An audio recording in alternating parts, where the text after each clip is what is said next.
Assalamualaikum warahmatullahi wabarakatuh. Alhamdulillahi rabbil alamin wa bihi nasta'in ala umuri dunya wa din. Wassalatu wassalamu ala sayyidil nabiyyin sayyidil mursalin sayyidina wa maulana Muhammad bin Abdillah sallallahu alaihi wasallam wa ala alihi wa sahbihi ajma'in wa man tabi'ahum bi ihsan ila yaumiddin. Allahumma shalli wa sallim ala sayyidina Muhammadin miftah bab rahmatillah adada ma fi ilmillah sallallahu wa sallam daimaini fi dawami mulkillah wa ala alihi wa sahbihi wa mawala wala haula wala quwwata illa billah. Nawaitu at-ta'alluma wa ta'lima wa ifadata wa istifadata wal hadda ala tamassuki bi kitabillah wa sunnati rasulillah wa qura'a ila huda wa dalalata ala khair wa sallallahu ala sayyidina Muhammadin wa ala alihi wa sahbihi wa sallam. Walhamdulillahi rabbil alamin. Ma'asyiral hadirin mustami'in rahimani wa rahimakumullah. Alhamdulillah, bersyukur kita kehadirat Allah Subhanahu wa taala atas segala limpah rahmat, nikmat, berkat yang banyak Allah bagi kepada kita semua, sehingga kita dapat berkumpul di rumah Allah untuk sama-sama beribadah, bermunajat. Yang barusan sebentar tadi kita laksanakan bersama-sama salat zuhur berjamaah, lalu disusul dengan mendengarkan warisan baginda Nabi Muhammad sallallahu alaihi wasallam. Maka dari itu kita minta sama Allah berkat perkumpulan ini, berkat tempat ini, agar kiranya seluruh amal ibadah kita diterima oleh Allah, dosa-dosa kita diampunkan oleh Allah, segala hajat, munajat, harapan, doa dan cita-cita kita semuanya diijabah oleh Allah. Dan minta perkumpulan ini jadi sebuah simbol telah kita berkumpul kembali di surganya Allah Subhanahu wa taala. Amin ya rabbal alamin. Kembali lagi ke pelajaran kita di dalam kitab Fawaidul Mukhtar, di dalam kitab Shalah. Disebutkan qala Abu Makhramah, ada seorang imam bernama Abu Makhramah, walau taqaddama lil imamah ghairul ahaqqi fil janazah harumah. Kalau seandainya kita masih membahas orang-orang yang menjadi imam, ya, minggu lalu kita membahas tentang bacaan Al-Fatihah yang layak untuk dijadikan seorang imam. Jadi imam ini adalah hal yang paling penting di dalam keabsolutan sahnya sholat makmum. Jika imam sholatnya sah, maka makmum ikut sah. Kalau kita makmum melihat imam ini batal sholatnya, maka otomatis makmum ikut batal, kecuali dengan beberapa hal. Kalau kita ikuti makmum ini batal, kita ikuti terus, maka kita melak batal, kecuali mufaraqah, keluar daripada sholat bersama dia. Kata menurut Imam Abu Makhramah, kalau seandainya walau taqaddama, kalau yang maju ini lil imam untuk jadi imam ghairul ahad, orang yang tidak berhak, fil janazah, di dalam mensolati jenazah, harumah, maka hukumnya haram. Sholat jenazah ini kita tahu adalah salah satu kewajiban hak orang muslim kepada muslim yang lainnya. Jadi disebutkan hak muslim kepada muslim lainnya itu adalah menjawab salam.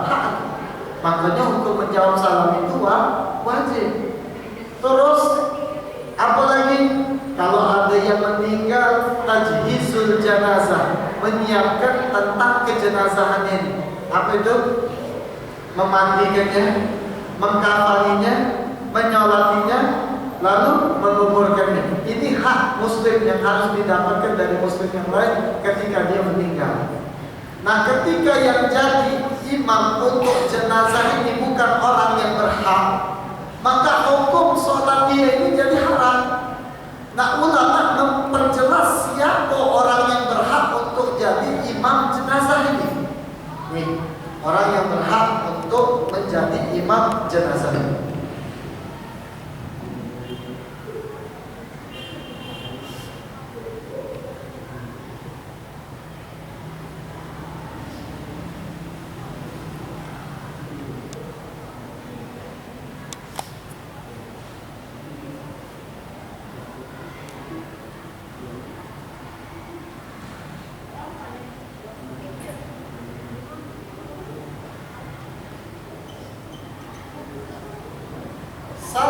kalau yang meninggalnya itu bapaknya, maka yang paling berhak untuk mensolatkan jenazah dia ini adalah anaknya.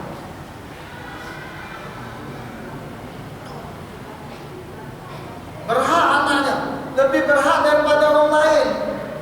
Maka kalau ada orang lain yang tiba-tiba tidak ditunjuk ngimami jenazah, haram. Bukan masing-masing. Karena ini hak anaknya untuk bapaknya, dan hak bapaknya yang didapatkan anaknya. Kenapa Ustaz nak anaknya dia? Waladun soleh yang ulahu. Karena kata Nabi Muhammad, anak soleh yang doakan orang tuanya, doanya VIP. Jadi kalau ada anak bapaknya meninggal, anaknya doakan tawafillahu warhamhu wa'afi wa'afi, doanya VIP Pak. Bukan main-main doa anak sama orang tua, doa orang tua sebayang sama anak, bukan main-main.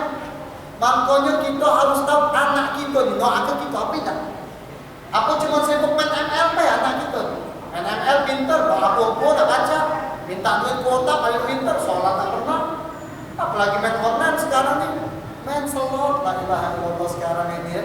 Tak jadi imam, bapaknya meninggal, mana ya bapak meninggal nak komen ke ML kan tak mungkin.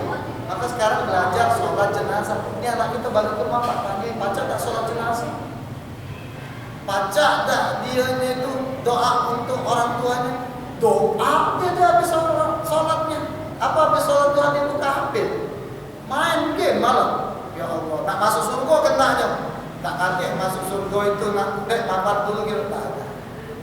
Nah, ini kita macam mana caranya anak-anak kita sekarang ini jelas.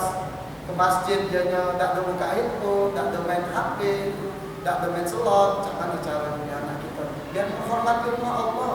Rumah kita lagi tak dihormati, masa rumah Allah yang menunjuk kita nikmat kita tak hormati. Dan kita bagaimana caranya? Ini jenazah ni anak kita ni adalah orang yang paling berhak untuk nyolatin kita. Anak kita. Maka balik ke rumah kaget kita harus tahu anak kita bisa tak sholat. Anak kita karena Ustaz waladun soleh ya Tuhan kata Nabi Muhammad, anak soleh yang mendoakan kedua orang tua. Kalau bukan anaknya siapa lagi? Kadang maaf kalau acara yasin tahlil, wong tuanya meninggal, anaknya duduk di depan minum kopi sambil merokok. Ini yang tinggal bapak engkau, hei. Berapa kali anak hadir ceramah tahlilan yasinan, anaknya malah nongkrong duduk di depan minum kopi pahit sambil merokok, cek hotel pula. Ya Allah, ini sekarang orang la ilaha illallah. Ini sekarang ni Allah akhir zaman ni, orang tua yang meninggal, orang lain yang doa ke Ustaz tak boleh banyak kita cerita. Kita ngajak orang ini jadi menguatkan doa kita.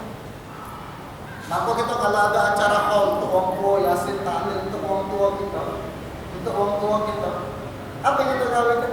Kita melak yasin. Kalau baca kita yang mimpin bacaan yasin tahlil. So siapa kaki yang urus tamu? Banyak keluarga ini. Tolong timba di tamu, tolong urus banyak catering macam baik. Bisa. Cuma kita ni galak apa indah. Ustaz ada Ustaz. Nah, ketika anaknya tidak mampu, maaf. Anaknya tak mampu. Tak mampu tu macam mana? Jahil ilmu agama. Tak faham solatnya. Solat jenazah berapa rakaat? Nanya Ustaz di Easter. Solat jenazah berapa rakaat? Solat jenazah Ustaz 2 rakaat. No, solat jenazah 2 rakaat. Pakai kunut apa tidak ada? Pakai Ustaz. No, pakai kunut. Nah, ini bukan tetap. Makanya kita solat jenazah kenal-kenal sekarang. Ada yang nanya sebelah, tak kecil juga, umur 17-18. Semayang jenazah. Anak melok semayang jenazah. Nanya, iseng deh, kita ini kan guru. Jiwa guru tadi. Dah, melok hilang. Dan habis semayang nanya, kau dimanca apa deh? Aku, takbir. Habis takbir, kau manca apa deh? Kuwawahat 11 kali. Siapa ngajarin kau ngaji kuwawahat 11 kali? Makanya kita nak tahu nih, sebelum kita kenal dulu untuk sholat jenazah, tata cara sholat jenazah.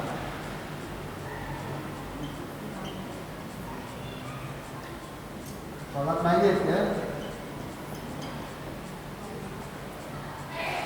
4 takbir, bukan rakaat. Berdiri,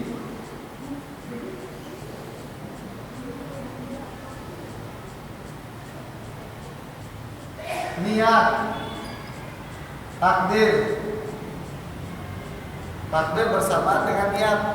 Kalau niatnya jenazah untuk lanang, usolli ala hadal mayyit imaman makmuman Allahu akbar. Usolli ala hadal mayyit imaman makmuman arba takbirat, 4 takbir Allahu akbar. Kalau untuk betina Ustaz, Allahumma ausalli ala hadhil mayyit arba takbirat imaman makmuman adaan lillahi ta'ala. Kalau banci Ustaz, enggak banci. Dia jika dia ini masih butuh atau tidak barangnya ini. Kalau aslinya memang lanang, maka disolatkan cara lanang. Ada artis hebatnya, terkenal dengan artis itu. Cak mana Ustaz dia nanya di majelis, cak mana Ustaz kalau dia mandi, coba lanang. Lahir lanang. Sebelum teraktif galau, dibuang ke galau. Hilang galau, jangan makan kucing kan, Allah Allah. Hilang galau sudah bang. Aslinya dia dengan lanang, sholat cowok lanang.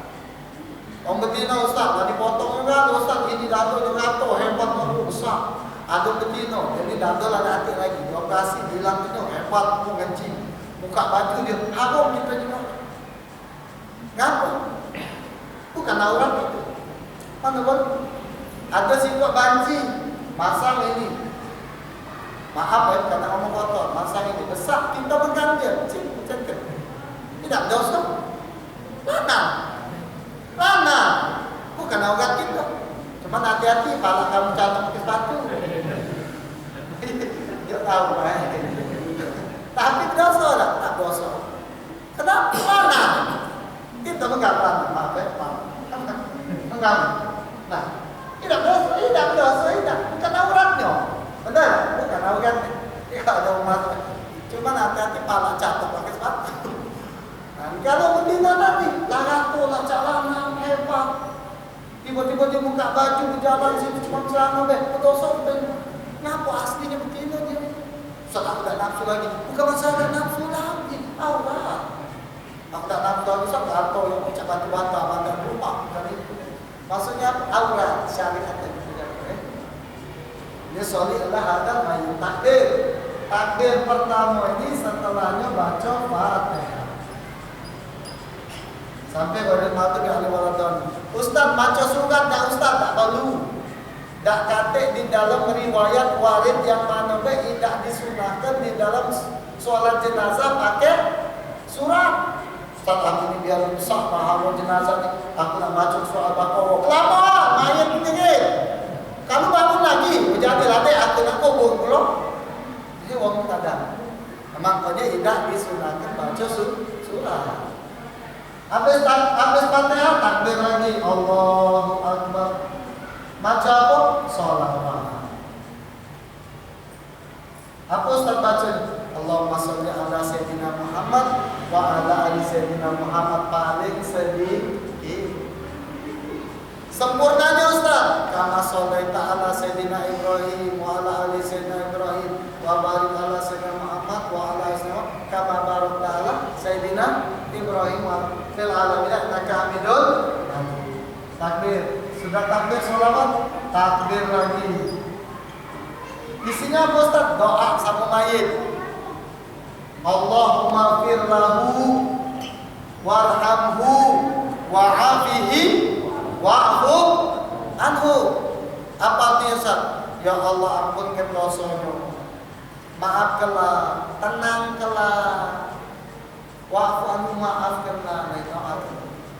Panjangnya Ustaz, wa jama'na wa iyyahu fi dari karamatik wa mustaqarri rahmatik mahalli awliya'ik ma'alladina an'amta 'alaihim minan nabiyyin wa siddiqin wa syuhada'i wa shalihin wa hasuna ulaika rafiqa. Nah, panjangnya dikit. Tapi kalau dikit, boleh enggak Ustaz diganti dengan bahasa Arab?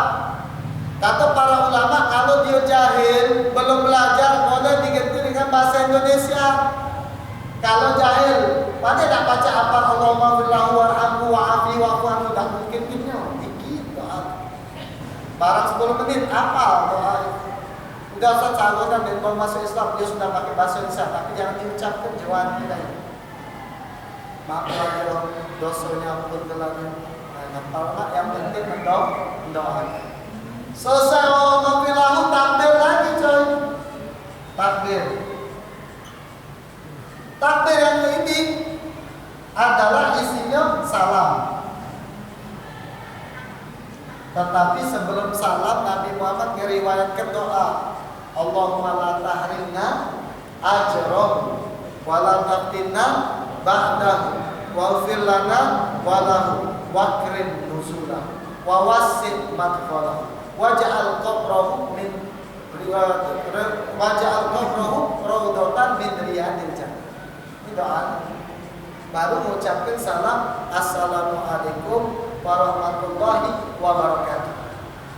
Di dalam riwayat hadis yang sahih, baginda Nabi Muhammad SAW tidak pernah pakai wabarakatuh kecuali di sholat jenazah.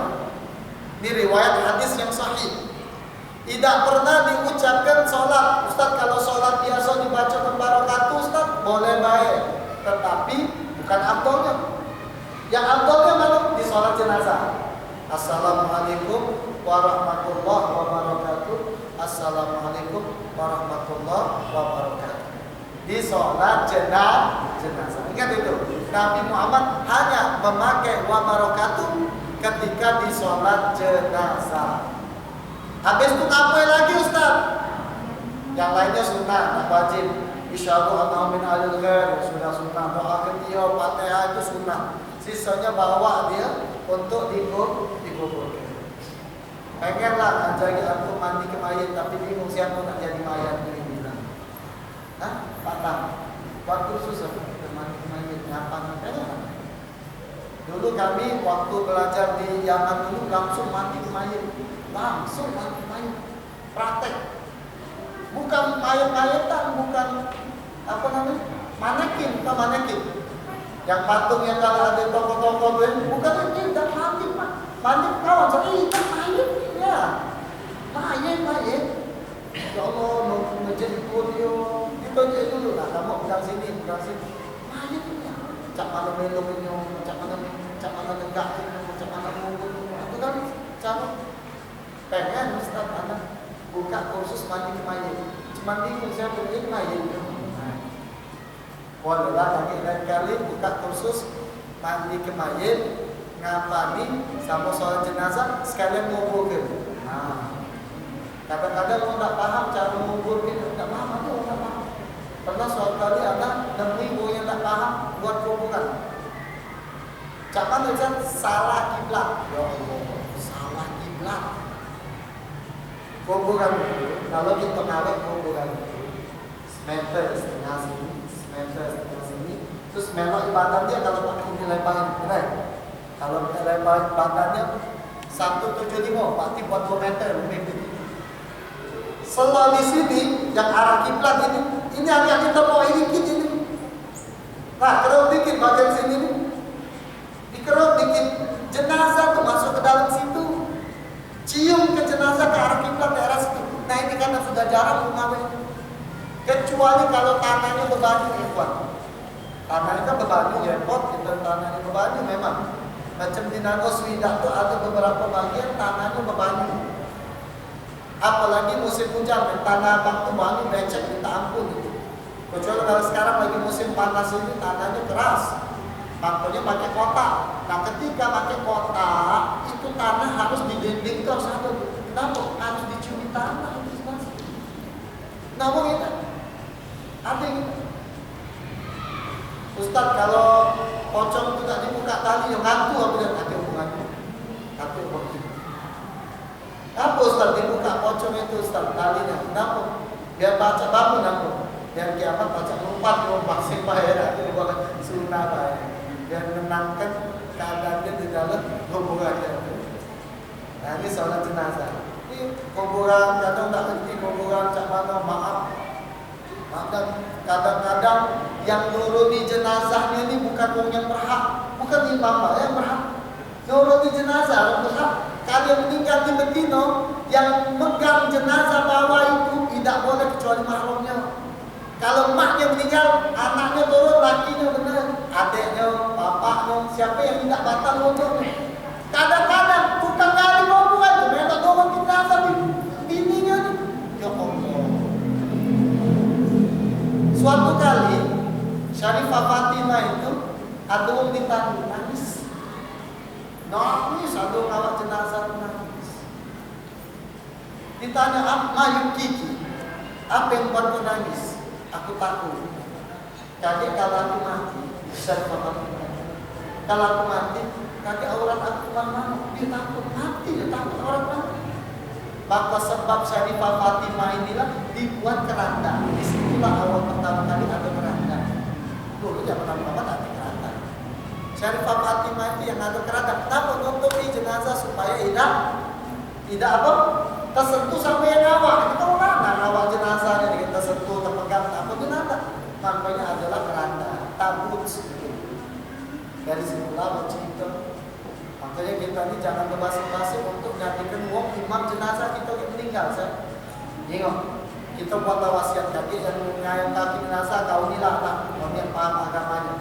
Belajarlah mengenai soal jenazah. Yang turun ke kaki jenazah, yang mati kena jenazah, kalau baca anakku, kalau tak baca suruh Bilal. Kamu nyebutnya apa? Hah? Bilal. Suruh Bilal, kau paham. Tapi anak kita juga ada mandinya. Jangan indah. Jangan nak Bilal kata, angkatnya Bilal, apa tinggal mobil. Ini kita. Maka dari sekarang lah kita ada orang tua yang sekarang sakit, kita belajar untuk jadi imam jenazah. Belajar doa ke segala macam. Nah, kaki insya Allah minggu depan kita akan sambung lagi orang berhak menjadi imam sholat jenazah selain anaknya. Wallahu a'lam bishawab. Silakan yang bertanya. Yang nak jadi jenazah boleh juga.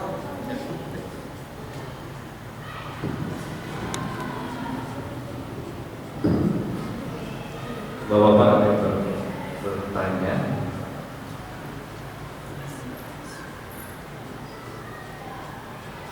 Ayo tak takut nanti hasilnya gimana? Assalamualaikum warahmatullahi wabarakatuh. Pak Ustaz, ini pindah ke jenazah Pak Ustaz. Pindah ke jenazah ukurannya Pak Ustaz. Jadi pukul di satu tempat kita pengen bawa balik di sini. Kira-kira hukum macam mana Pak Ustaz? Sebenarnya minta ke jenazah itu kalau tak kata alasan tak dibolehkan oleh ulama. Namanya an-nabash. Nabash itu gali jenazah. Tidak dibolehkan oleh para ulama karena kalau tanpa alasan tertentu. Kenapa meminta ke kuburan itu? Oh, dia nak buat ini Ustaz, nak buat bangunan, penting bangunan jembatan. Karena macam sudah jalan, jadi mudah ke bawa ke kuburan. Mau buat bangunan apa sih kok itu kuburan? Sudah pindah. Karena ada alasan tertentu. Kalau tak ada alasan tertentu, maka tidak dianjurkan memindahkan kuburan. Pada kata. Caranya cara Ustaz gampang. Kalau bisa perlunya atau uzur dan yang harus memindah ke jenazah tadi, kali kuburannya cak biasa kan. Kumpulkan lagi kalau seandainya masih ada jenazah bentuknya, kumpulkan kalau tak boleh ada yang tertinggal.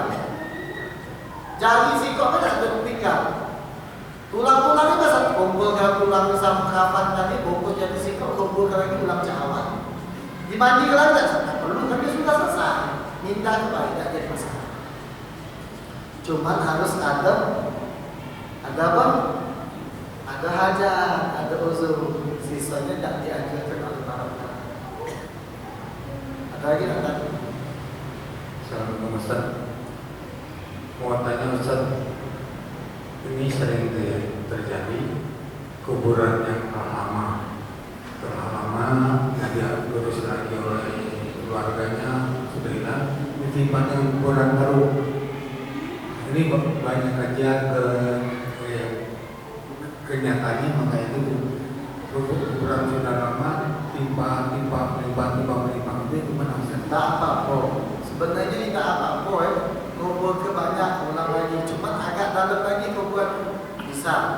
Ini ada kuburan lagi nih. Dia kan gali 2 meter ke bawah. Aturannya 2 meter. Karena tak ada lagi tempat, ini digali lagi kuburan. dia harus nambah semeter lagi untuk duduk ke kuburan yang lama. Tutup, baru kuburan baru. Ini benar, tak apa-apa. Cuma takutnya tetangga kita kalau baik lemah, pacak nyontek ke mana ni, marah bukan. Yang sebelah ni kita mau alim. Apa dia jawabannya? Dia cuma kalau yang jawab ini mau pengaruh hidupnya ni. Pacaknya panas, belik aku di bawah lagi bakar. Aku hidup bocor ni bekas. Nah itulah makna tak lemahnya itu berkecuali lubang sama air. Tak lemahnya kayak itu. Siapa sebelah panas dan kapal tak berhasil. Maka tak lemah. Kalau sebelahnya orang alim, orang soleh, orang alim pada tempat. Oh dinginnya tempat nyenggol tempat dia soalnya. Tapi kalau pengal, matilah kita. Kita melok juga lah kita. Insya Allah lah kita minta hidup kita husnul khatimah. Kita ngawak orang lain itu berkat dengan diri kita ya. Amin ya rabbal alamin. Ada yang tanya? Ya. Assalamualaikum warahmatullahi wabarakatuh. Mau tanya Ustaz, ini saya pernah baca buku ya, masalah sholat jenazah ini ada pendapat kalau nggak salah Imam Asy-Syafi'i katanya boleh nggak pakai wudhu karena itu bukan kayak sholat fardu tidak ada rukuk dan sujud. Gimana pendapat itu Ustaz? Apakah itu boleh nggak pakai wudhu karena itu ukuran normal semua? Mohon pendapat. Saya pun pernah mendengar, tetapi para ulama pun mengatakan tidak bukan mengindahkan, yang tidak mengambil anjuran tersebut karena akan mendatangkan fitnah. Karena namanya saja sholat jenazah, bukan doa jenazah. Kalau sudah nyebutnya sholat, berarti timbal balik untuk keabsolutan sah sholat itu dengan wudu. Maka jangan untuk sholat doa juga tidak. Tetap mengindahkan Nabi Muhammad pun di dalam riwayat wudu lalu sholat. Wudu lalu sholat. Karena apapun saja yang disebut dengan sholat harus wudu. Kecuali sih kok sholat yang tidak pakai wudu. As-sholatu ala Nabi, sholawat sama Nabi. Tidak usah pakai wudu. Dan tidak terlalu mengambil pendapat tersebut karena takut terjadi fitnah. Kalau seandainya dak kate banyu, dak kate debu, meninggal di mana dia ni? Bocor antarik sana, angkasawan. Dak baca tiga awak, bingung nak dia apa? Ya sudah, untuk Allah itu, sholat itu, mandi itu lah. Dulu zaman anak kecil-kecil, anak dengar untuk kami dulu. Kalau pergi haji itu 6 bulan dia naik kapal, pernah dengar tak kapal? Oh, tua kalau tahu kan lebih hebat lagi. Bukan aku dewek aku tunggu di sini. Lebih kurang. Dulu kata pergi haji itu 6 bulan. Kadang-kadang makanya haji wong dulu tuh haji itu lebih berasa dibanding haji sekarang. Wong sana 6 bulan tuh memang itu matinya dia di haji. Tengah jalan ada meninggal, tidak baca ketika awak sampai ke sana buat kombo busuk ini. Cara macam ditenggelamkan batu terus campak ke dalam banyu. Sholatnya pun tak pakai banyu, sholatnya pakai itu lah tidak berwudu. Kalau acak banyu, sama pakai banyu jangan di laut, tak acak banyu yang kuat.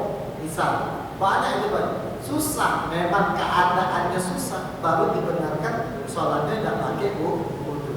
Tapi siswanya kita banyak wudu, ada malas ini ternyata wudu. Maka ada para ulama, makanya Anda tidak menjelaskan pendapat ini karena ketakutan jadi fitnah. Lebih baik kita pakai wudu. Ada lagi? Ada ya? InsyaAllah panjang umur kita nih, taat. Yang penting meninggal husnul khatimah bi khair wa afiyah. Minta sama Allah, ya Allah panjangkanlah umur kami dalam taat, sehat, afiat, bahagia selamat dunia akhirat. Diberikan ilmu yang mendekatkan dari kepada Allah, diberikan rezeki yang halal dan thayyib yang berkah, tambah sholat, tambah takwa, tambah istiqomah. Diberikan rezeki yang halal yang thayyib, berkah, keluarga sakinah, mawaddah warahmah, diampunkan dosa, diterima amal ibadah, ditutupi aib-aibnya, meninggal